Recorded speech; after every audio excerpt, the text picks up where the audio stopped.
Well, the market's figured out the issue, which is that even if you underwrite the depositors, the problem still remains. Hence, the CRE index keeps going down, the smaller banks index, the regional banks. So that doesn't stop. And the 2-year treasuries are like, yeah, you've screwed this up, rates are too tight. And that has to get unwound, because there's nothing like a banking crisis to tell you where the rates are at the wrong level. I mean, it's classic stuff, right? I've never seen a banking crisis without a rate cut, ever in history.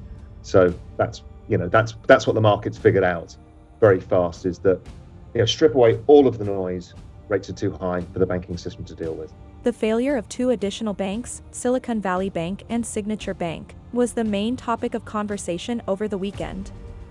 The Fed acted to save the banks after being urged to do so by numerous analysts and business leaders. The federal government heard the cry loud and clear and acted quickly in response to the failure of Silicon Valley Bank and Signature Bank, working over the weekend to protect depositors who had more than $200 billion in venture capital and high-tech startup money stored in the 2 banks, making this the largest bank bailout since the 2008 crash. But unlike the 2008 financial crisis, when Congress passed new legislation in an effort to save the nation's largest banks, the present rescue plan is more limited in scope, applies to just 2 banks, and does not now involve extra taxpayer funds. Cryptocurrency exploded to the upside despite the collapse of the financial sector, with Bitcoin trading at 24,477, up 9.8% in the preceding day, and Ethereum coming in second at 1,680, up 5.1%. Macro-analyst and Genuine Vision creator Raoul Pal said in a roundtable discussion that he is not shocked by the surge in cryptocurrency. Raoul has been saying for a while that the value of cryptocurrencies is highly tied to liquidity, and since liquidity is fleeing the banking industry, it only makes sense that cryptocurrencies will increase in value. Raoul has expressed his concerns about the whole banking system and the fact that while a bailout is required, there are fundamental problems with the banking industry as a whole. Let's hear what Raoul has to say first. What is going on is there's been a flight of deposits leaving the smaller banks in the banking system. That amalgamated in Silicon Valley Bank and Signature Bank going under over the weekend, but an ongoing run on the banking system. Now, a run now has changed somewhat. Obviously, the authorities have stepped in and said that they will guarantee depositors and also help with the mismatch of duration, which is banks borrow short and lend long, but their bond portfolios are underwater, even though they're just invested in treasuries. And if depositors leave, they have to unwind some of that part, which is the long part, and they're underwater. So suddenly they create these huge losses, and that's the systemic problem that's going on.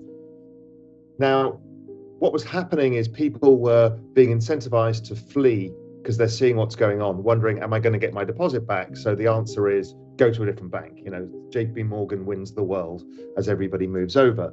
So they tried to stop that, saying, hey, listen, your deposits are safe. So they've kind of underwritten the entire banking system and also underwritten these mark-to-market losses as deposits leave the system. Okay, all well and good. The issue is it's ongoing. This is not resolving the real problem, which is the deposits are still leaving the system. They're leaving the system for 2 reasons. One is economic slowdown. So everyone draws down on their cash balances over time. And secondly, the small banks are offering 0.5% interest rates on deposits, and CDs are offering 5%. So money just goes to the CDs. And so that's deposits leaving the system, and this continues.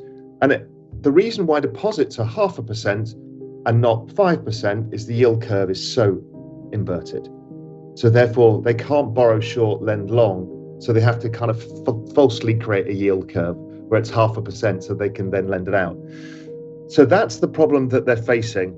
And that's why the banks remain under pressure today, because actually the issue is here. Strip out all of the idiosyncratic risks from all of the banks, is the yield curve is too inverted for the banking system to make money.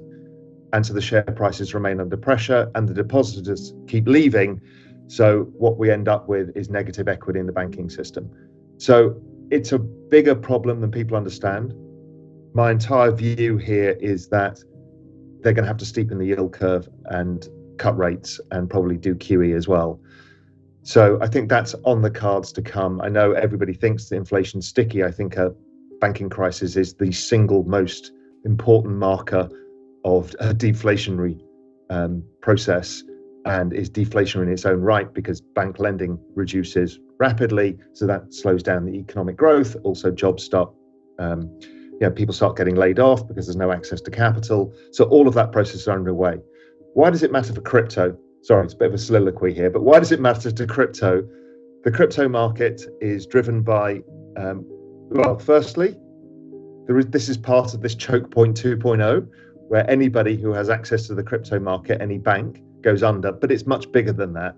So they think it's going to be that, and it looks like it's a smart move. They can get Signature Bank out and Silicon Valley Bank and Silvergate Bank out. But the actual issue is the next one is Republic or First Republic or whoever it's going to be, right? Because they've all got the same problem. So it's actually a system-wide issue. So, okay, if they're blocking crypto out of the system, and this is the banking system creaking at the seams, why is crypto rallying? Well, pretty straightforward. A, you can't get your money out. And we've seen this periodically, and that tends to keep money in circulation within that system. But secondly, crypto is a function of liquidity, and it's forward-looking. And I've been saying this for a long time, is the crypto market's figured out that, and much like the kind of long duration assets of technology, figured out that the Fed will have to pivot at some point. And that Fed pivot is positive for whether it's money supply growth or the Fed balance sheet over time. And that's why crypto does quite well in this environment and tends to outperform. We saw similar when the Fed stopped in 2018, December 2018. The next year, crypto was up 300%. Equities were up, technology was up 25%. The S&P was up 15%. So net, there's a negative force of this forcing people out of crypto. There's a massive negative issue with what's going on in the banking system, and that will continue until they start cutting rates aggressively. And it's positive for risk assets over time because more cowbell. Well, look, I first got into Bitcoin in 2013 for this very reason, because I lived the European banking crisis, which is very similar to this. And we realized that nothing we owned in banks was ours.